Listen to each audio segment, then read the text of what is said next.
നമസ്കാരം എല്ലാവർക്കും. Good morning. Ponman തിയേറ്ററുകളിലെത്തി. എല്ലാവരും നല്ല അഭിപ്രായമാണ്. നിങ്ങൾക്ക് എല്ലാവർക്കും സിനിമ ഇഷ്ടപ്പെട്ടോ? നിങ്ങൾ ആരെങ്കിലും സിനിമ കണ്ടോ? എല്ലാവരും കണ്ടോ? ഇഷ്ടപ്പെട്ടോ?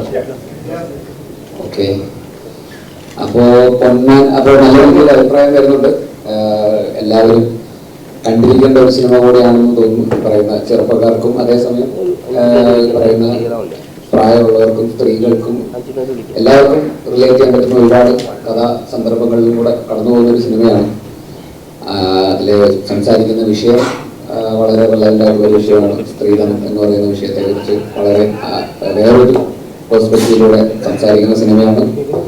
ഒപ്പം അതിലെ ക്യാരക്ടർ അജേഷ് എന്ന് പറയുന്ന ക്യാരക്ടറിന് എന്താ പറയുക ഭയങ്കര റിലേറ്റബിലിറ്റി ഉണ്ട്. ചെറുപ്പക്കാർക്കിടയിലൊക്കെ അജേഷ് എന്ന് പറയുന്ന ഒരു ഫൈറ്റർ എത്ര മോശം അവസ്ഥയിലാണെങ്കിൽ പോലും ഇനിയൊരു തിരിച്ചുവരവ് ഉണ്ടാവില്ല എന്ന് പറഞ്ഞു, ഇനിയൊരു തിരിച്ചുവരവ് ഉണ്ടാവില്ല ശശിയെ എന്ന് പറയുന്ന പോലത്തെ സിറ്റുവേഷനിൽ നിന്ന് പോലും ഈ പറയുന്ന മനക്കട്ടിയോടെ കോൺഫിഡൻസ് ആണെല്ലാം. പോരാട്ടമാണ് ലൈഫ്. ആ പോരാട്ടത്തിൽ അലക്സാണ്ടർ ചക്രവർത്തിയാണ് അജേഷ് എന്ന് പറയുന്ന ഒരു ക്യാരക്ടർ. അവരുടെ ഒരു ഫൈറ്റും അവൻ്റെ ഒരു സർവൈവലും അവൻ്റെ ഒരു വിജയവും ചിലപ്പോൾ സിനിമ കാണുന്ന പ്രേക്ഷകന്റെയും ഒരു വിജയമായിട്ട് തോന്നുമായിരിക്കും. പല രീതിയിലുള്ള പ്രശ്നങ്ങൾ നേരിടുന്ന ആർക്കും അതൊരു ഇൻസ്പിറേഷൻ ആയിരിക്കാം. അതിൽ പൊന്നാണ് അതിലെ വിഷയം. പൊന്ന് മാറ്റി അവിടെ വേറെന്ന് വെച്ചാൽ അത്തരത്തിലുള്ള സാഹചര്യങ്ങൾ എല്ലാവർക്കും ജീവിതത്തിൽ ഫേസ് ചെയ്യപ്പെടാറുള്ള സാഹചര്യങ്ങളിലൂടെ സഞ്ചരിക്കുന്ന അജേഷാണ്. അപ്പം ആ രീതിയിൽ അജേഷ് ഒരു ഭയങ്കര ഇൻസ്പിറേഷൻ ആയിരിക്കും. ആ ക്യാരക്ടറിനെ കുറിച്ചാണ് കുറേ പേര് സംസാരിക്കുന്നുണ്ട്.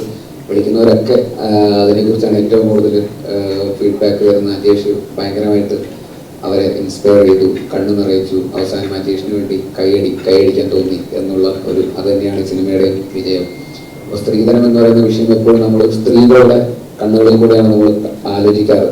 അതിനുവേണ്ടി സഹനം അനുഭവിക്കുന്ന ഒരു സ്ത്രീ, അവളുടെ കഷ്ടപ്പാടുകളും അവളുടെ കണ്ണുനീരും എന്നൊക്കെ പറയുന്ന പോലെയൊക്കെ ആയിരിക്കും. ആ ഒരു വ്യക്തിനെ ബേസ് ചെയ്തിട്ടായിരിക്കും പൊതുവെ സ്ത്രീധനം എന്ന് പറയുന്ന വിഷയത്തെ കുറിച്ച് നമ്മൾ ആദ്യം ആലോചിക്കുക. പക്ഷെ അങ്ങനെ അല്ലാതെ സ്ത്രീധനം എന്ന് പറയുന്ന ഒരു വ്യവസ്ഥിതി എങ്ങനെ ആണുങ്ങളിലൂടെ ഇമ്പാക്ട് ഉണ്ടാകുന്നു എന്നുള്ള ഒരു പോയിന്റ് ഓഫ് വ്യൂയിലൂടെയാണ് ഈ സിനിമ സംസാരിക്കുന്നത്. ഒരു സ്ത്രീയെ, ഒരു പെൺകുട്ടിയെ കല്യാണം കഴിച്ച് വിടുക എന്ന് പറയുന്ന ഒരു സാഹചര്യത്തിൽ ആ പെൺകുട്ടിയുടെ ആങ്ങളെയും അച്ഛനും അമ്മയും മറ്റ് റിലേറ്റീവ്സും ആ പെൺകുട്ടി ഉൾപ്പെടെ അനുഭവിക്കേണ്ടി വരുന്ന ഒരു കഷ്ടപ്പാട്, അതൊരു വലിയ ബേർഡനാണ്. ഇവരെല്ലാവരും ആ ഒരു വ്യവസ്ഥയുടെ വിക്ടിംസ് ആണ്.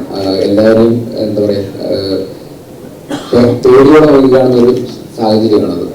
ഒരു കല്യാണം എന്ന് പറയുന്നത്, ഒരു പെൺകുട്ടിയുടെ കല്യാണം എന്ന് പറയുന്നത് അതൊരു ബാധ്യതയായി മാറും എന്ന് പറയുന്ന ഒരു സാഹചര്യമുണ്ട് ഈ സ്ത്രീധനം എന്ന് പറയുന്ന സമ്പ്രദായത്തിലൂടെ.